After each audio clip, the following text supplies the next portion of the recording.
Well, sorry about the delay as we wanted to build the suspense before the big conversation tonight. It's great to be here. Of course, we have MLA Marie Renaud, we have disability lawyer Colton Stevenson. Of course, we have our interpreters, Lorelei and Janice, that you should be seeing as well. We will start in about 30 seconds. Formally, just let people get the link because I'm sure, well, I was receiving a lot of messages, but now we're here, we're on the road, and we're ready to roll, I think. Ready to rock.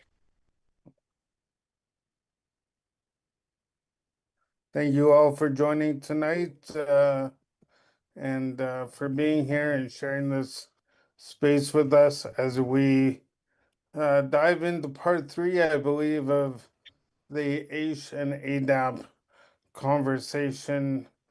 And we look forward to chatting a little bit about what we know, what's new, and of course, we're going to be answering as many questions as we can. So without further ado, I will pass it over to Colton and let him do the land acknowledgement. Yes. Hi, everybody. Thank you, Zachary, for passing it over. As Zachary said, my name's Colton. I'm a lawyer working in the disability sphere or social benefit sphere here in Alberta in the city of Edmonton.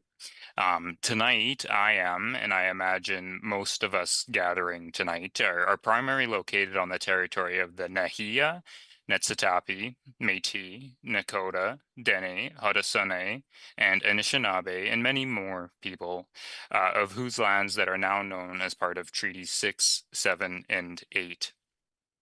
We respect the sovereignty, lands, histories, languages, knowledge systems, and cultures of all First Nations, Indigenous, Métis, and Inuit people. Land acknowledgements, and this one being given here tonight, are not just a standard regurgitated statement to begin a meeting. They're a reminder of all of our ongoing commitment towards reconciliation and reconciliation, an effort that will be ongoing and important to continually advance for generations to come to prepare generations of issues and separation. That's the extent of my land acknowledgement for tonight, and I'll pass it off to Marie to kind of do the beginning and get the ball rolling for the meeting here tonight. Thank you. Okay, thank you, Colton, and thank you, Zachary, and welcome everyone. It's wonderful to have you here, even though I can't see you. I'm pretending that you're all here. So I'm just going to tell you a little bit about how this is going to go. So first of all, some basic ground rules. If you have a question or a comment, you can put your name in the chat. Ask your question there. We'll try to sort them and get them to us, so we're answering as many as we can. Please be kind to each other. Don't be rude to each other. As you know, we've said this before, if you're rude to people in the chat, we're going to remove you from the chat. So be nice to each other. And I just want to remind people that because this is on the NDP Caucus YouTube channel, that the recording of this event will be there, will live there after this. So if you have to leave or you can't watch all of it or somebody missed it, it'll be there for you to access afterwards. So it'll be there. You can even watch the previous ones if you like. So that is that. So what I thought we would start with a little bit is just doing a recap of what we know about AISH and what we know about ADAP. And then I know Colton has some things that he wants to add because we're slowly getting drip a little bit more information about this program. But let me first start by saying, and I've said this a number of times, is that a lot of the information that you're getting from the government is not quite accurate, right? So governments, all governments, they're going to spin things. And I think that people sometimes get a bit confused, like when the letter comes out and says, AISH is the most generous in the country and blah, blah, blah. That's not true, right? So you need to kind of weed through all of the rhetoric and the spin to get through the information. So that's what we're going to try to do tonight. So basically what we know about AISH and ADAP is on July 1st, this transition will begin. Now, don't think that the work hasn't been already going, right? So they've been doing file reviews and getting ready for this and reorganizing the way they do things. So work is well underway. It's not like everything's just going to begin on July 1st. The other thing that's going to happen is not everything's going to change for people on July 1st.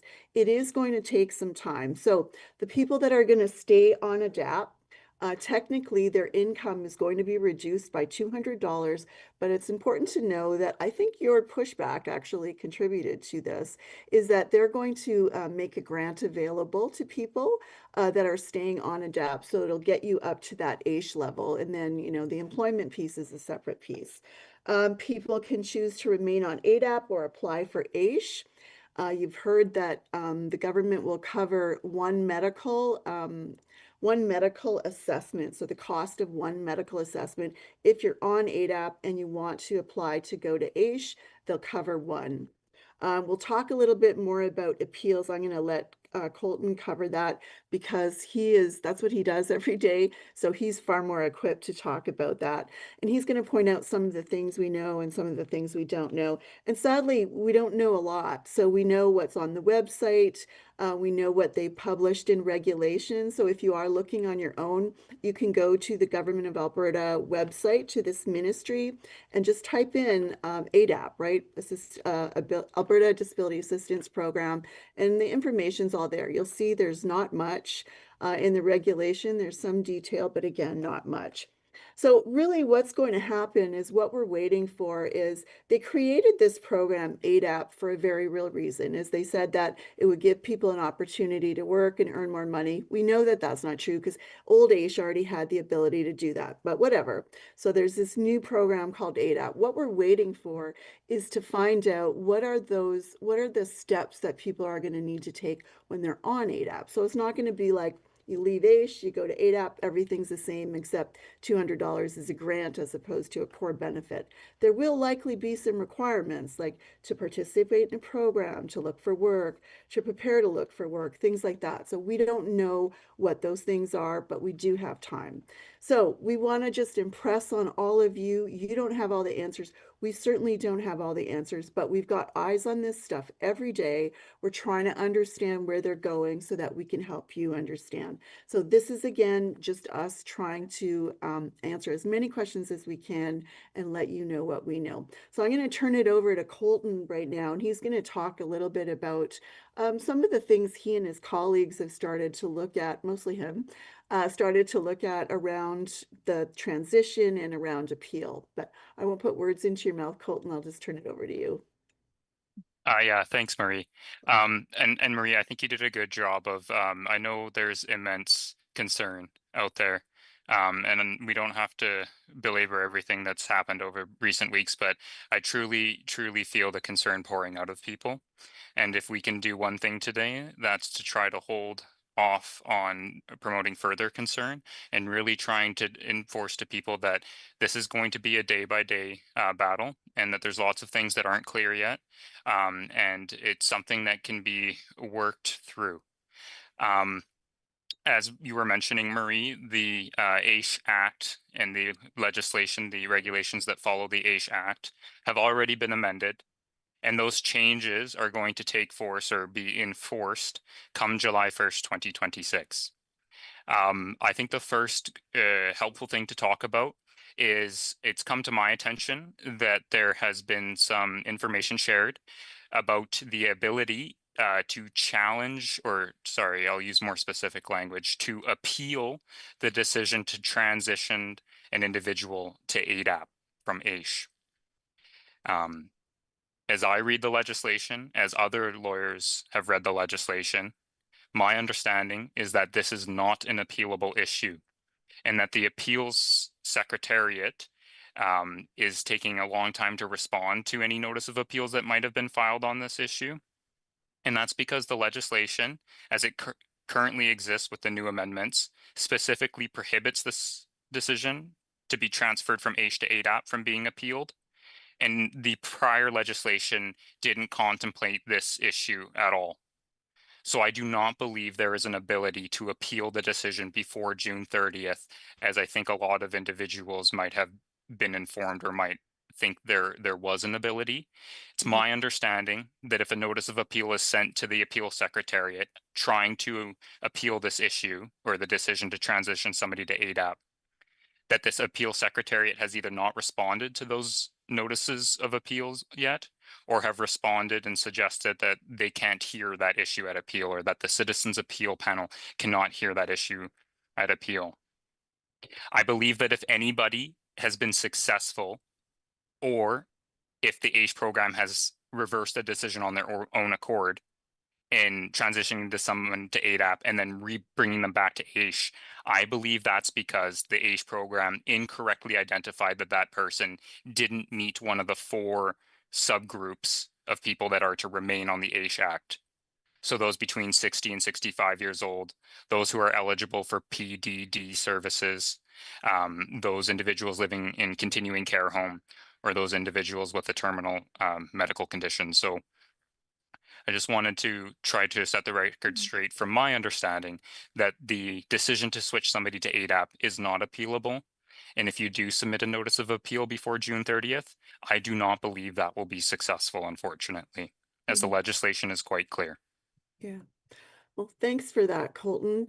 And I know that the three of us were chatting just before we got on here tonight. And, obviously we want to talk about, the elephant in the room is that, well, we know that there's someone from the disability community that took his life and really talked about the anxiety that he was feeling around the transition to ADAP. And we just want to recognize that there's a lot of anxiety and fear. And, fear of the unknown is terrifying, right? When you don't know what's coming, you can imagine all kinds of frightening things. We just want you to know that this is a process. This isn't going to change like that July 1st. We're here. We're not going anywhere. We're going to try to understand all of this with you. And at the end of the day, we know the only real way to change this is to replace this government. But until we can do that, we're just going to keep pressing, try to make this better, less bad, and to just keep communicating with all of you so that we're all on the same page. We all know what's going on. And I know, Zachary, you had some thoughts you wanted to share too. Yeah, I think you did a great job summarizing, what's happened to Bruce. I think it's important that we recognize his name and say it. But at the same time, do not uh, we do not, you know, continue to focus on that because we have, you know, a lot to focus on, and as someone who was directly involved in that situation, I can say that, it has weighed heavily on myself, on Marie, on Colton, on the entire NDP, but the best way we can honor Bruce is to keep fighting. So, if you do need support along the way, it's totally okay to reach out. We have resources. We have, we're everywhere. On Facebook, on Twitter, on or X, on whatever platform. Just reach out, and we'll get you the support as quickly as we can. But we are here, and we are sharing information as quickly as we can. As Colton said, it's a day by day basis, so we need to take it at a day by day basis. Marie has eloquently put it, previously that this is a marathon, not a sprint. So, at the end of the day, July 1st is not D-Day. We still have a year to fight back, to change this government, and to reverse Mhm. what's being done and have each other's back. So I'll leave it there. Thank you, Zachary. And Colton, did you have anything that you want to add before we go to questions? I do. I'm hoping that the information I'm about to give can answer some of the questions that are likely already in the chat. Last time when we had a meeting like this to learn to advocate, we were talking about how we were all patiently awaiting for the government to pass the regulations, the general regulations to the AISH Act. Those have been passed, and so we do now know the differences, at least within the regulation, of the medical eligibility as it relates to the AISH program, the new medical eligibility, and the new ADAP, which is all part of the same AISH Act. So moving forward, Alberta's disability support system is shifting to a two-tiered income support model. That's AISH and ADAP. AISH is going to be for people with a severe disability that, to quote, permanently prevents employment. And ADAP is going to be for people with a severe disability that substantially impedes employment.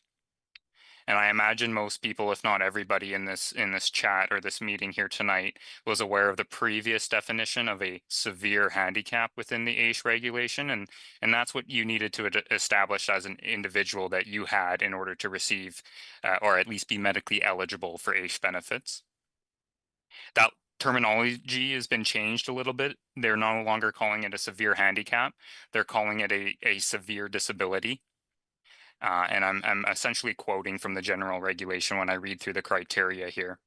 A severe disability is defined as a substantial impairment that, and there's three criteria as there were with the previous AISH Act. The first is permanent or likely to continue for at least 2 years. The second is that the impairment, the existence and duration of which is substantiated by appropriate and relevant medical documentation. So that's no surprise there. And the third criteria is that the substantial impairment for which all relevant treatments that could lessen the impairment have been accessed and in which no improvement is expected. So that third criteria is a little bit different than the third criteria that used to form the criteria of the former AISH Act. It used to be that you had a severe handicap meant that you had a mental or physical impairment in functioning, that impairment currently limited an individual from substantial ability to earn a livelihood, and that the third criteria was that the individual has exhausted all remedial therapies that would, upon accessing those therapies, improve someone's overall condition to the point where they could earn a livelihood. And so therefore, you could argue to the AISH program or to a citizens appeal panel if needed, that it is only remedial therapies that the doctor has suggested would improve somebody's functioning that needed to be exhausted and confirm that they provided no benefit. Now the legislation uses the word could. And so I think it opens it up to a lot more speculation in terms of whatever the adjudicator believes could remedy the impairments is now a reason, if that person hasn't exhausted that therapy, to find that they don't meet the definition of having a severe disability. Mm-hmm. So that's something to keep in mind. And sorry, go ahead, Marie. Oh, just in my non-lawyer brain. So that sort of leaves the door open wider, I guess, for interpretation, for adjudicators to sort of get involved in that remediation decision. So that's somewhat unnerving. Yes, and it kind of opens it up to speculation to say, Yeah. well, it's not just about what your doctor believes would make a difference if you've accessed it. It's about what might make a difference. And Yeah. so from a theoretical point, anything might, if the decision maker is of that opinion, make a difference upon accessing. So Yeah. that's something to keep in mind.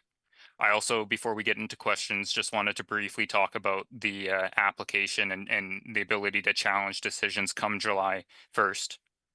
Moving forward, there's going to be one application form that individuals who are not on AISH or ADAP right now will fill out if they're looking to apply to either program, or that individuals who were on AISH and have been moved to ADAP will need to fill out if they want to reapply to the AISH program. The government's calling that form a Disability Income Assistance Application Form.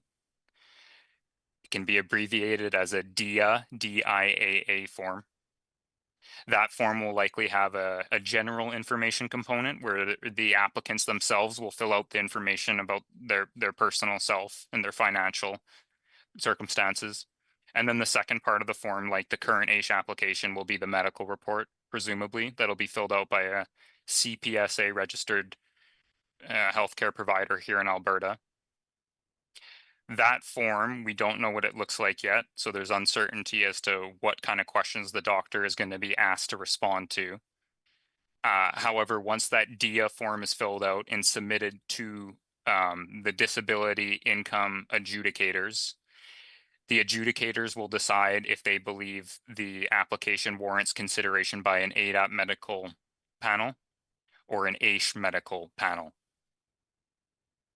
It's very unclear to me and to other legal professionals who are working in this area and know about the issue to what extent the ADAP medical review panel and the AISH medical review panel will hear initial applications, or whether they will just hear appeal decisions if an adjudicator has made an initial application. The regulations are a little silent and a little inconclusive in that regard, and the information on the ADAP Government of Alberta's website is quite vague.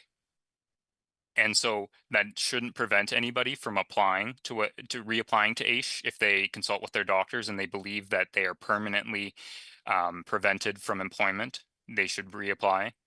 And we will walk through, come July 1st, depending on what the program does, the appeal system and confirm the abilities to appeal and to challenge decisions then, as it's a little unclear to my understanding and other professionals in the area of what exact appeal processes are going to be in place. But what I want to tell people is that reapply to AISH if your doctor believes that you're eligible to meet the criteria. And if you're not yet on ADAP or AISH and you're looking to apply to either program, still make the application, consult with legal community clinics or information to then see what your options are in challenging a decision if your initial application is denied. Wow. Okay, so we have got like tons of questions rolling in here, so I am going to start reading some of them. This is less of a kind of a question. So maybe Colton, you have some insight. So person is saying, I'm very concerned about how CPPD income and ADAP will interact. So we haven't heard much about that. Any thoughts on that or insight? That's a very good question to ask. As most AISH recipients are aware, and again, most people in this chat would be aware, a requirement of being on an AISH recipient is that you have to apply to any social benefit that would lower the amount you receive from AISH per month. And so that includes Canada Pension Plan disability benefits.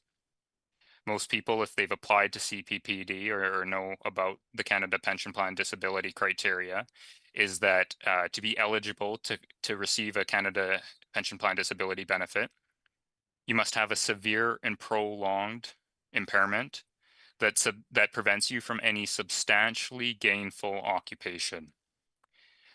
That's traditionally meant that unless you're working in a very minimal capacity, that you're not eligible for CPPD benefits if you're working beyond a very minimal capacity.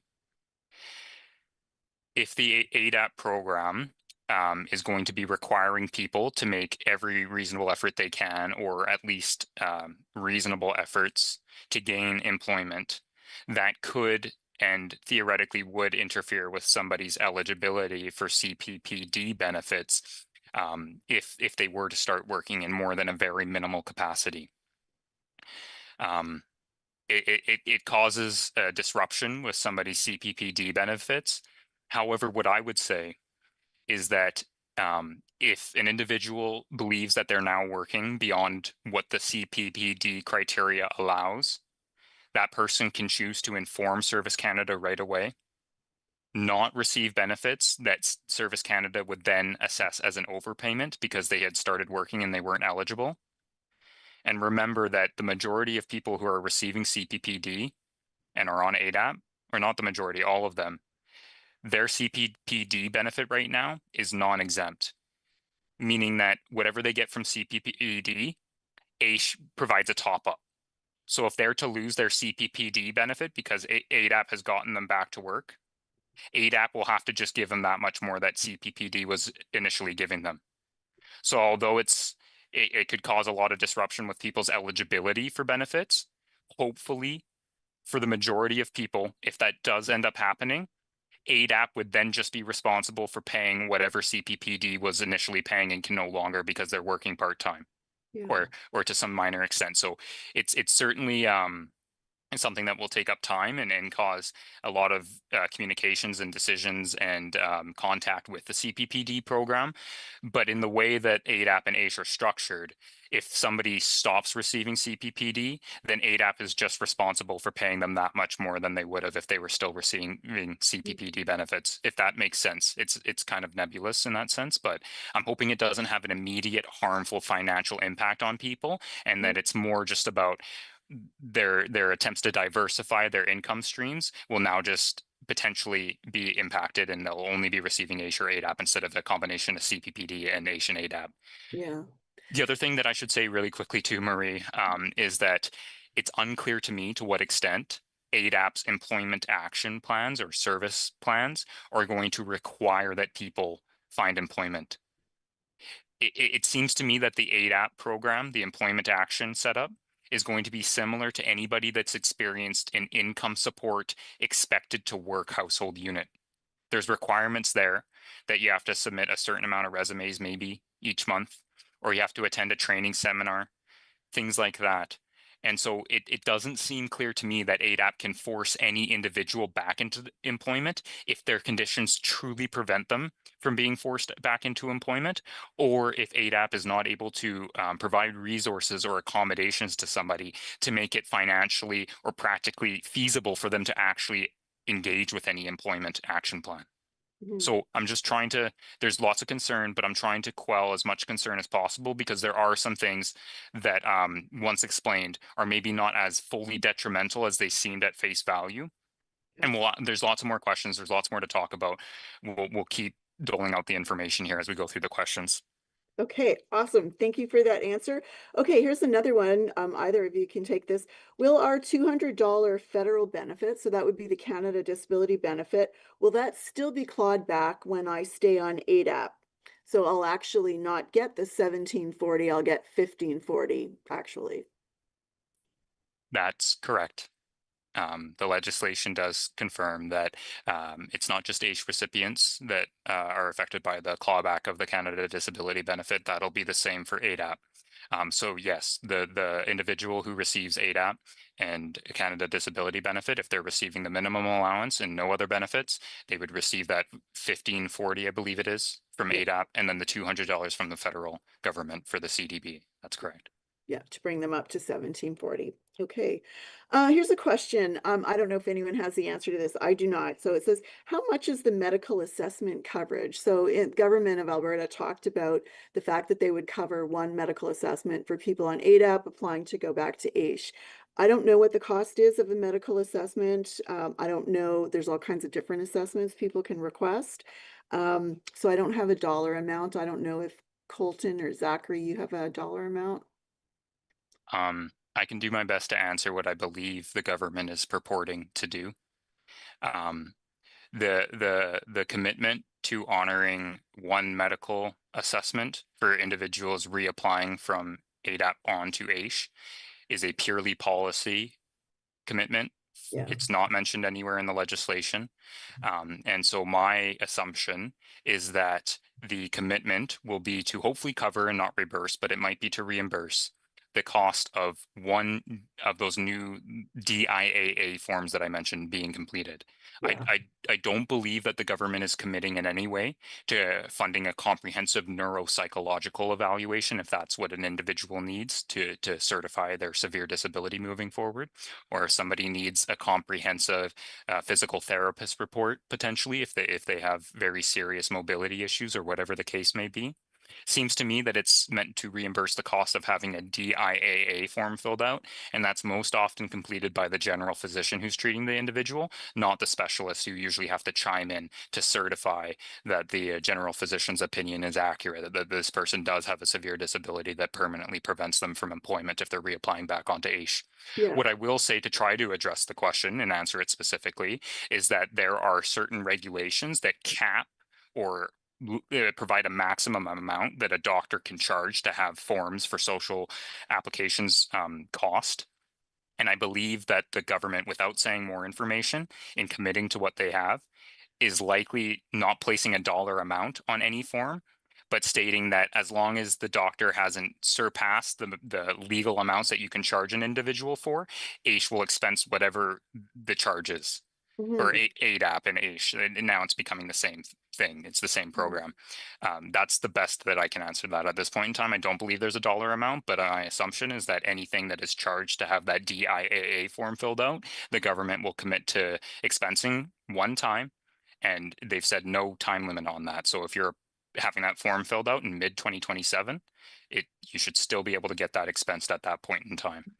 Now, it's important to remember that governments spin, right? All governments do this, so you have to be careful with the language. And if you recall, when we were first talking about the Canada Disability Benefit, and the government was saying, you need to apply for the tax credit, and don't worry, the feds will cover it. Well, really, what ended up happening, or the fact was, is that you may be eligible for, a tax deduction, a medical tax deduction. So people, don't listen to this or don't read this and think that they're going to cover, a really extensive assessment that you might need for your child or yourself. So just to be cautious about that. Okay, so the next question is, how come there is no financial assistance for spouses who are full-time caregivers to their spouses who are on AISH or ADAP? Want to take that one, Zach? Sure. I'll try my best to answer. I don't think I'll have an answer that people will like, but uh, given that this is sort of my area of knowledge, to the best of my knowledge, the reason why there's no funding for spouses to take care of their loved ones or their partner with a disability is because they were seeing too many people abuse the system, abuses the system through what is called the self-managed care program. Now, the self-managed care program is a program that's available to Albertans to apply for, caregivers as long as they are not related, not like husband or wife or family. So there is funding, but there isn't when it comes to that money directly being put towards spouses or relatives. Hmm. Yeah, and I think, you bring up such an important topic, Zachary, that there's so much value in the unpaid support that people have that are crucial, right, for people Mhm. to be successful, whether it's in employment or community living. But yeah, there is not a lot of support for people that are supporting someone with a disability. In fact, if you've got two AISH recipients living together, they're going to have their combined income reduced by 12%, thanks to a recent government decision around Mhm. AISH and ADAP. So it doesn't seem to be getting better in that area. It actually seems to be going backwards. But, new government, hopefully the future, we can talk about this. Anyway, another question, this one specifically for Colton. Are there any organizations that are currently pursuing legal action in regards to charter rights and the Canada Health Act, etc.? I certainly don't speak for all lawyers operating in the province of Alberta or those operating outside that are taking issue with this. I'm aware of certain groups that are pursuing or contemplating legal action against this. I know it's very easy and accessible to gather a lot of information online, and to tell AI maybe, or to tell whatever web browser you're searching from to help you construct an argument and to allege a Section 7 charter claim, or a class action suit people throw out as a very loose term. There are groups working on challenging things.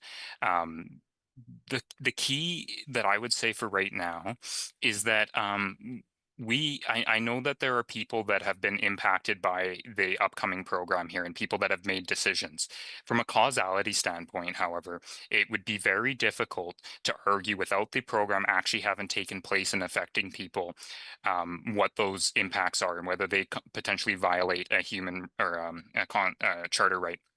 And so what I would say is we're in the very nascent stages still. There are groups looking and turning their heads towards this, whether that's a constitutional challenge, applications for judicial review, etc. I think the best things for individuals without the support of a lawyer or without the support of an organization or just individuals who are concerned and wanting to arm themselves with as much protection and as much information and certainty as possible is to keep in mind that an access to information request to get your fulsome AISH file is very helpful. All of that information you don't want to lose. I imagine most of individuals who applied to these programs haven't kept every single document from the past, and if they have, maybe they've lost it. So it's really helpful to get all of that information in case you need to make it a part of your reapplication onto AISH, or in case it's a part of a different legal challenge in the future. And another thing that lawyers and the lawyer has pointed out about the way that the ADAP program has been structured moving forward is that the ADAP program has the goal of getting people back to work. Okay, we can all appreciate that goal. They're also a service that are providing or a program that are providing services to the Albertan public. If they're requiring individuals to engage with employment action plans, they do, as a public administrator of a service, have a duty to accommodate individuals in following and realistically attempting to abide by those action plans. So I saw a few messages in the YouTube chat talking about individuals wanting to go to their doctors, get notes to say what isn't and what is okay for them to engage in to try to find employment. I think that's a brilliant idea. And the more documentation you can provide to the AISH/ADAP program about what is detrimental to your health to abide by in an employment plan, or what accommodations you need to actually be able to follow an employment plan, it's really important. And that could be the grounds of a human rights complaint under the Alberta Human Rights Act if the program is forcing thousands upon thousands upon thousands of people to adhere or follow employment action plans. It could be really helpful to document what accommodations you need in advance to follow those action plans. And if the program doesn't provide accommodations to the point of undue hardship, which is a bit of an uncertain term, but essentially they do have a duty to help every single person accommodate them in attempting to abide by whatever employment action plan requirements they have to. So that's something to keep in mind, and ask for accommodations early, provide medical documentation if you have it to substantiate those accommodations, and be aware that as a government service that's providing a service to the public, they do have that duty under the Alberta Human Rights Act, as I'm aware. Okay. Thank you for that, Colton. And so just to recap for people, so basically the last town hall we had, we encouraged people if they were, going to consider applying for AISH, reapplying for AISH, that they request their entire file. And so a lot of people have done that. We're still encouraging people, if you haven't done that, to get your file. It's not a bad idea to have a copy of your file anyway, all of the adjudicator notes, all the financial information that's in there. There's no cost to you if you request your own file. Keep all the documents, as Colton was saying, like make sure that you keep all the correspondence coming to you from ADAP or AISH, Government of Alberta. Keep it all. the last meeting, Colton was very clear about if you don't already have a doctor, try to get a doctor, find a doctor, get some help finding a doctor, and then see your doctor and start to have those discussions about, working or accommodations, what accommodations you would need in order to work, things like that. So just to recap, and if I missed anything, Colton, go ahead. Didn't miss anything. There's just one thing I wanted to say, which I planned to say a lot earlier tonight, but I haven't mentioned yet, I don't believe, is that under the new regulations in the new AISH Act, the program, if you're an ADAP recipient, does have the ability to refuse, suspend, vary, or discontinue benefits if an individual does not follow their employment action plan. That's concerning, obviously, and like I said, it's similar to the income support expected to work program's ability to close out somebody's file if they don't submit enough resumes, et cetera, et cetera. I just want to inform everybody that if that is a decision that happens to you when you're on ADAP and they reduce your benefits or close out your file because they don't believe you've followed your employment action plan closely enough, know that that decision is appealable according to the regulation, and that appeal would presumably not be heard by one of the new medical review or appeal panels, but by a citizens appeal panel. Mhm. And that there may be some leeway to argue that a reasonable and fulsome attempt to abide by an employment action plan, despite achieving the result the plan required, may be grounds for that decision to be reversed at appeal. So as individuals are gearing up to reapply to AISH and are receiving ADAP benefits and are trying to follow an imposed employment action plan, please reach out to Lethbridge Legal Guidance, CLG, Calgary Legal Guidance, the Edmonton Community Legal Center. If you're in the north of Alberta, ECLC might be where you reach out to. There's other clinics I'm sure that I'm not aware of. Just once you get a decision, don't just kind of give up. Even if it's not something that can be challenged for whatever reason, at least you're going to go to a legal clinic and address what options the individual advising you sees. Because I know there's a lot of concern about not being able to follow an employment action plan given somebody's individual impairments or disabilities.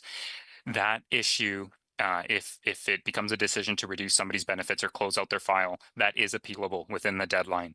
So just keep yourself informed and aware of that, and hopefully that doesn't vitiate all the concern about the imposed employment action programs, but at least it's not a fulsome shut door. If you're not following that plan, there's still an ability to challenge that decision. Now, and let me just give like a really plain language sort of explanation. Please So do. I have heard a number of people, saying, well, there's not too much to worry about. We're going to shift July 1st, and we'll get the $200 grant for a little while that'll keep us up to the AISH level. So there's not really much to worry about. What we don't know yet is that there's going to be other components to ADAP. They didn't create this program just to have AISH and ADAP with no changes in terms of what you're required to do. So the things that Colton is talking about, like an employment plan, there are going to be expectations for people that are on ADAP, very much like on the traditional welfare that we're talking about, which is income support expected to work. So expect that you're going to get communication from AISH, from ADAP, from the government of Alberta, and they're going to start to tell you about what you're required to do or what your personalized income or employment support plan looks like. So it's not over, like there's still more coming. It's sort of coming out in drips. So just to pay attention to that, don't let it freak you out. Know that there's more information coming and just deal with it as it comes. So Zachary, I've got a question for you from someone. He's saying, how do we find someone to help us with paperwork and to help us understand? So I don't have a worker, but I need someone to help me. I don't understand the paperwork at all.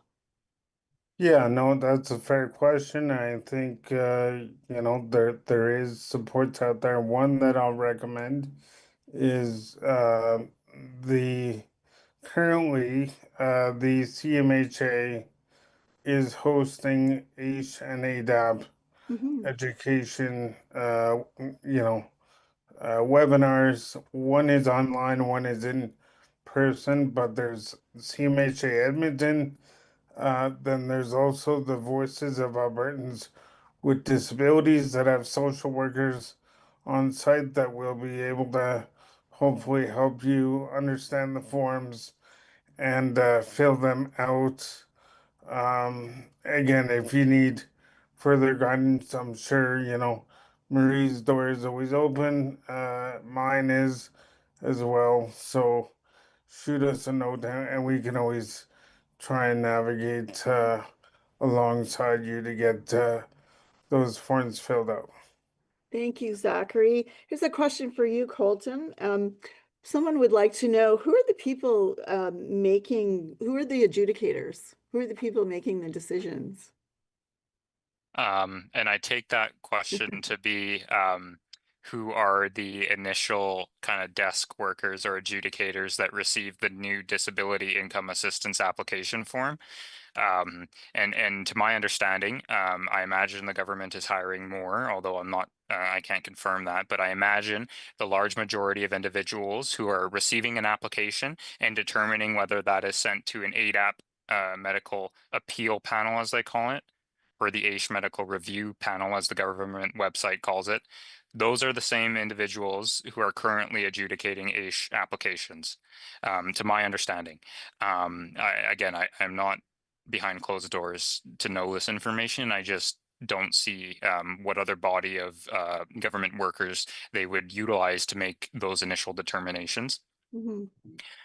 That's so I would say just government workers, disability income adjudicators is what they're calling them moving forward. Well, here's a related question to that, Colton. So could Albertans use like a freedom of information process to request information about the adjudicators? So what qualifications they have or what training they're given? And that's a very good question. I'm not a privacy or an information request related lawyer. I imagine there might be some provisions or some factors that the government programs could rely on to not dispense personal information or the accreditation of certain individuals, because the government does have leeway to have administrative decisions made by individuals employed at a government program. And then the appeal is for previously it was a citizens appeal panel. So many of those people did not have relevant legal or medical backgrounds, yet they were appointed and entrusted to make fair and reasonable and correct decisions under the AISH Act once they had been trained on what the AISH Act says. So I'm not sure.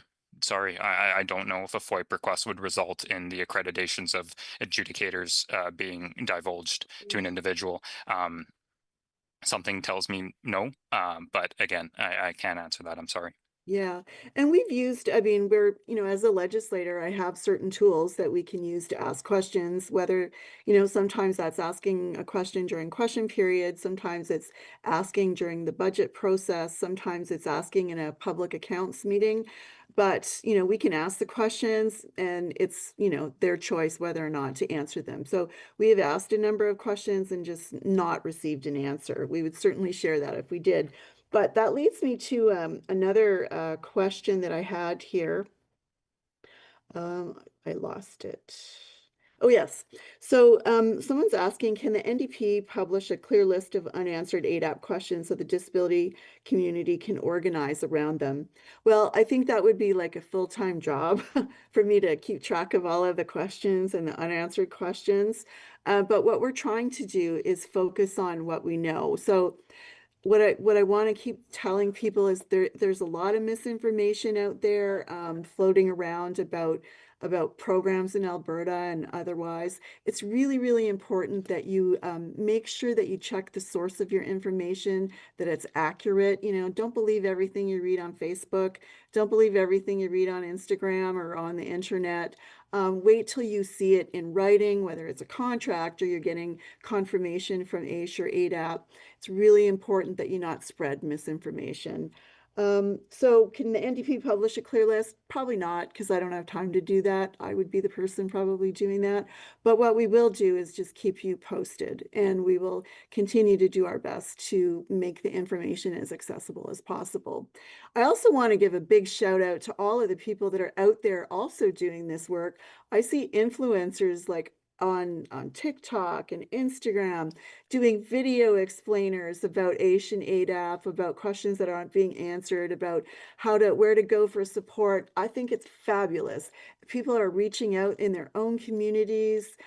People are talking to reporters. I've had papers call me from Westlock, when Athabasca. They're asking questions about AISH and ADAP, and we've got even more city councils actually continuing to write letters to the government of Alberta. So keep pushing, everyone. I know it doesn't feel like you're making much progress or getting the ball moving forward, but you really are, and it's happening right across the province. So don't look at July 1st as the date that everything's going to collapse. We're in this for the long haul. This is a marathon, like Zachary said, and we've got really smart people behind the scenes and in front, like Colton and Zach, that are watching every day to see what's happening. There's lots of other people too. So I just want you to maybe hold on to some hope in a time where there's not a lot of hope, just to know that you're really not alone. Okay, so I'm going to stop yakking and I'm going to go to another question. So okay, when you turn 60, will a person be switched back to AISH? So I think someone answered this. So one of my staff actually answered this and said, so far as I know, no. Even people who turn 60 this summer, but after July 1st, are being transferred to ADAP. I don't know if either of you, Colton or Zachary, have different information. Before you answer, Zachary, I'll just quickly chime in and say that the whole keeping people on AISH who are 60 to 65 is nowhere in the legislation. It's not in the act. It's not in the regulation. It's a policy created provision or commitment.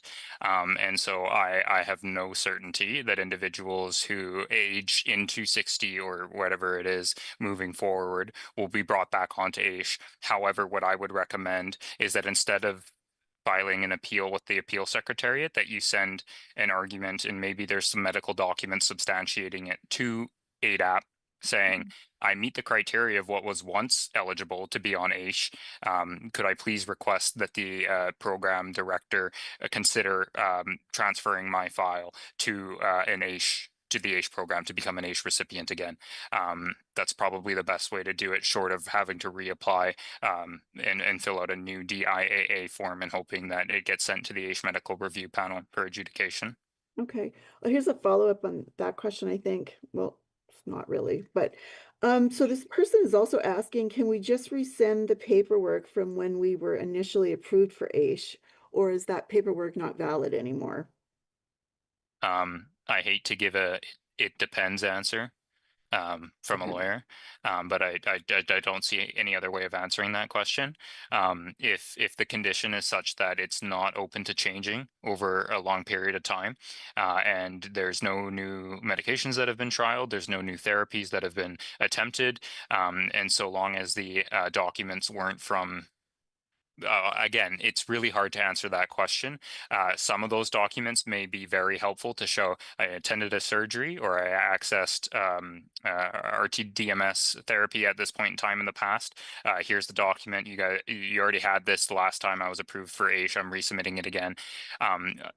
My assumption and concern would be that the new program and whatever appeal body hears a denial of an application would argue that without a recent report, they can't confirm if any changes have happened. And I know that's ridiculous to say, given that every single AISH individual was already confirmed to have a severe and prolonged impairment that permanently prevents them from earning a livelihood. I'm not in any way endorsing the upheaval that's coming. I'm just saying that it may very well be that the program and the appeal panels will argue that a more recent confirmation from a physician or a specialist is required.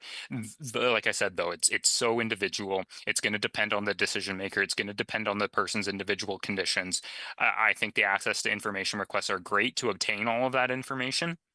Then whether you're sorting through it with a social worker or whether you're sorting through it with a pro bono legal clinic or whoever you're getting assistance from, you can work with that individual to identify what documents are good to include in the new application and what you might have to return to your physician for a more recent confirmed opinion that yes, the conditions are still the same. They still permanently prevent employment. I'm sorry to answer that with such a it depends response. That's okay. We're used to lawyers and that depends, but we really appreciate you here, Colton. So you can say that depends. Okay, so here's an odd question that probably won't apply to a lot of people. It's about out of province. So does anyone know how prescription coverage out of province will work? On AISH, we were permitted some time out of province. Will this be possible with ADAP? My inclination would be that it would probably it would probably be similar, but I would say less given the track record of the current government. So, Yeah, but again, I honestly don't know. My gut feeling is yes, but less. yeah. Okay, so here's a question. I guess I can take this one. So what's Alberta NDP's offer to AISH recipients? If your party was in government, what would change? What would change? A lot would change. I can't listen. I'm not the boss of the NDP, so I can't list all of the things that we would do, but that's a lot of steps to get there. So I tend to not answer that question because I don't know. I don't have a crystal ball. I don't know where we'll be. I don't know when the election will be. I don't know if we're going to go early. And there's a lot of steps to win an election. So I know that I have a heck of a lot of door knocking to do this summer. I know our volunteers are out, we're fundraising. We're trying to win the election, which is not an easy thing to do. But what I can say is that I can guarantee that a new Democrat government would create disability policy with the disability community and with experts who understand the kind of programs and the kind of barriers that we're facing. I think you can see the direction that we're heading. In an example is the accessibility legislation that we proposed the last session, that we're serious about making significant changes to reduce barriers or get rid of barriers in Alberta and really make some significant changes to disability supports. But we have to win the election first before we can start promising things. So that's our first focus. Okay, next question. What if I can't keep, either one of you can answer this. What if I can't keep a job? Will they cut my benefits because I got fired as a result of my disability? Well, Go for it, Zachary. I'll chime in afterwards. yeah, I'll let the experts speak after the opening act. But nonetheless, that's the $1 million question we're all asking because everything I've read and researched and all this, we don't know. My anticipation is that they're going to push that individual to find the job no matter what, even if they're gonna get fired. That's just the way it rolls right now. I think, um, you know, as crass as it sounds, nobody cares about you finding a job as much as you finding a job, and we all know that people with disabilities want to work, but they need to have the right supports in place to make that happen. And so, um, yeah, that's my answer to that. Um, I think that's largely accurate. I actually am hoping, and this might be optimistic of me, overly optimistic, but I am hoping that if an individual is making reasonable efforts to obtain employment and maintain employment, but cannot do so through no fault of their own, that their benefits should not be canceled out, reduced, or garnished, or they should just stay the same. I'm reading directly from the general regulation here because I think this provides the most informative paragraph or information about the employment action plan and what the program can do if somebody is not able to maintain employment, even if they're somehow able to earn employment. And so a director may refuse, suspend, vary, or discontinue a benefit provided under the section of the Act that talks about the new ADAP benefit, for which an applicant, in the director's opinion, has refused to seek or accept or has reduced or terminated their reasonable employment or refused or neglected to participate in or make use of an employment support. I read that to mean that as long as an individual is giving it their best effort within their medical conditions and what their doctor has stated they can and can't do, and they keep the ADAP program informed, that if they're fired from a job, if they're not hired from a job, if they can't achieve a certain thing through no fault of their own, that the program has no ability to close out a file. And if they were to do that, like I said earlier, that decision to close out a file or reduce benefits would be appealable. And there are community legal clinics that can help you, at least inform you on how to make best arguments at your appeal or potentially represent you. So I'm very hopeful that the way that this provision and the regulation is worded doesn't allow the program to just say, well, your employer fired you because they didn't like the accommodations that were required to provide to you, and so now we can close out your ADAP benefit. I do not read that section of the legislation to allow the program to do that. So I'm hopeful, like I said, we'll see how this shakes out in reality, but I'm hopeful that there's no ability for the program to go, oh, yay, you finally have lost your employment that we forced you to get. Perfect. We can end your benefit. I don't see them as being allowed to do that. And if they do, it's challengeable. So I hope that provides this the tiniest bit of comfort to people here tonight. Yeah. Yeah, I wanted to add one thing. Actually, someone just reminded me. When I earlier said, I don't want to tell you what the NDP is going to do if we form government around disability services, because I don't know. I don't know where we're going to be in a year. I don't know what's, I just can't do that. I wish I could, but I can't. But I will say one thing that the leader Naheed Nenshi has committed to quite some time ago was that the Canada Disability Benefit would not be clawed back from disabled Albertans. So, I mean, that's a positive step. That's one concrete thing.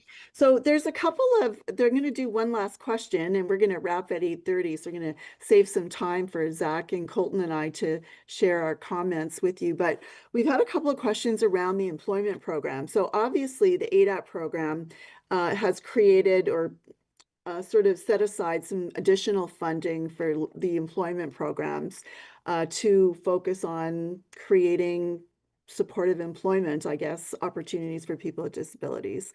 So we don't know exactly who the contractors are. I don't know what their targets are, but you need to know that this is the information that we're waiting for. So as we start to get more information, or as you start to get information, be sure to share it. So you're likely going to get information about different programs, different opportunities near you.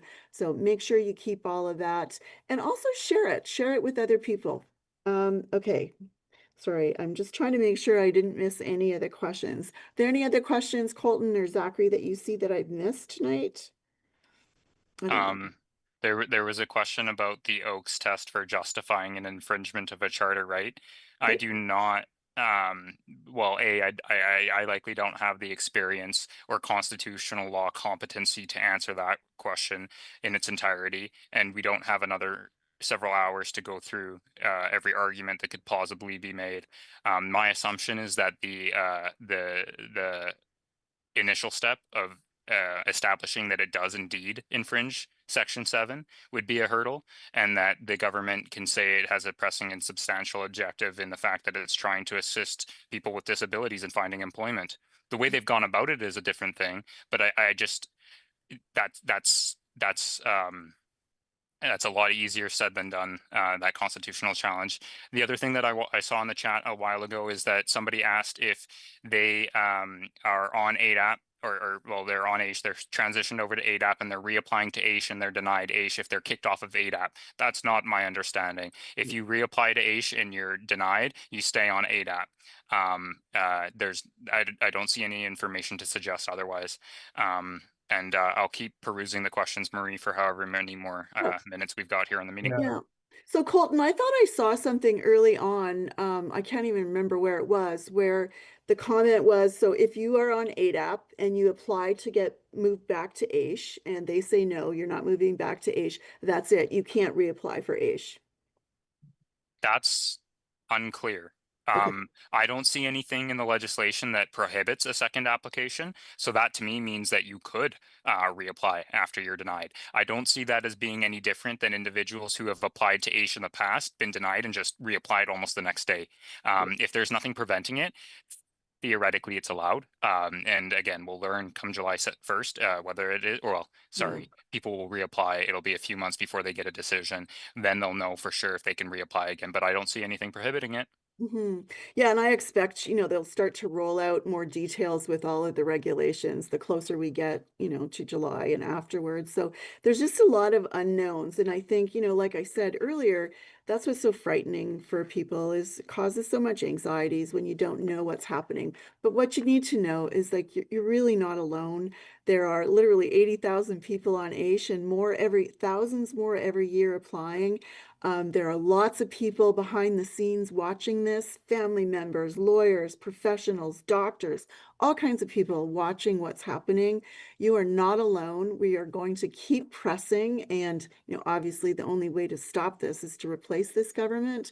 But we are going to continue having open dialogue and opportunities to learn and share resources. So this is not the end. July 1st is not the end.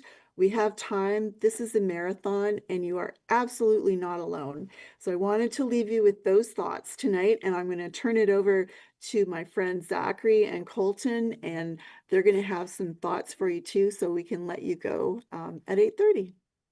I have some thoughts and a question that we may have missed. Okay, cool. Sure. Okay. So, what if your family members in ADAP are also a full-time caregiver and working or job programs would hinder their ability to care for their family member? Good question.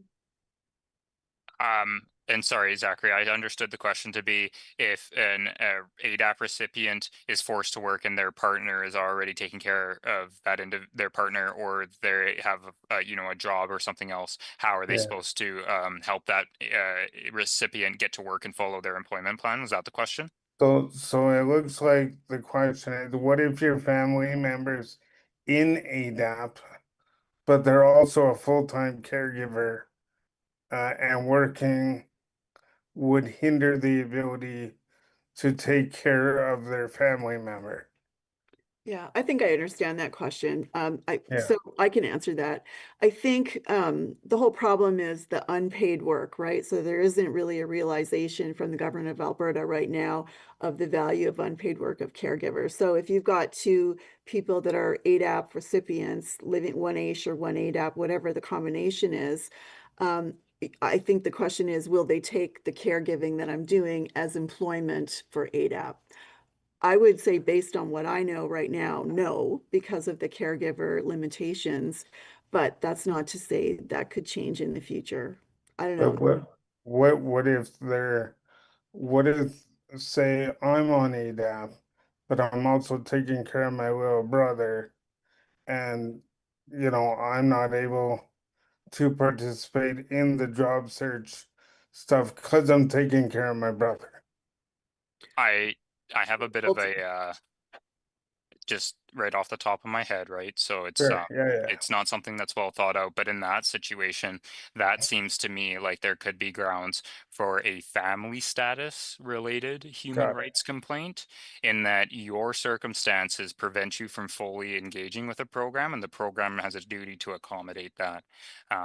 And so that's the only thing that comes off the top of my head right away. Hopefully, before any action would be needed at the under the Human Rights Act, that the program would just work with that individual and go, okay, we understand the situation. We do require you to engage in employment to the extent that your family circumstance and financial circumstance allows, and if not, maybe there is grounds under the Human Rights Act.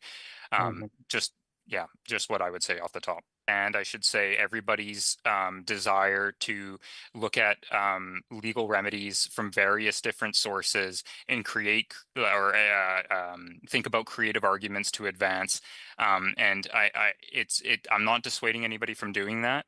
I'm just suggesting that as that is being researched and reviewed, and as we see the impacts of ADAP once it rolls out here fully, that will continue to grow. But for right now, I really, really do encourage people to just be in connection with their doctors and their supports, and to be as verbal as they can to the ADAP program about what accommodations they need to meet this employment action plan. That's the biggest one. And then over this next year and all of 2027, consult with the doctor, your physician, see if they are of the same opinion of you, if you think you're permanently prevented from employment, and start the application process. Then involve legal community clinics if you think you need representation or if you would like to consult with them, and take it step by step, or else it's going to be too overwhelming. And I just don't see another way to approach it. Mm-hmm. Yeah, no, that's excellent advice, Colton. And just, you know, in case you're a bit overwhelmed with all the information that we've given you in terms of resources, we'll follow up again, like we always do, with an email tomorrow, and we'll send you the same resources so you have them at your fingertips if you've forgotten something. So yeah, I'm going to turn it back to you, Zachary, if you have any final thoughts before we go to Colton for final thoughts. Yeah, no, I appreciate it, Marie. I just want to first of all thank everyone for sharing their evening with us and being vulnerable enough to share their situations and ask their questions, because it takes a lot to do that. Now, I will say that I'm very hopeful for the next until 2027, like we've tried to point out tonight. July 1st is not, the world does not explode on July 1st. Not from ADAP anyways.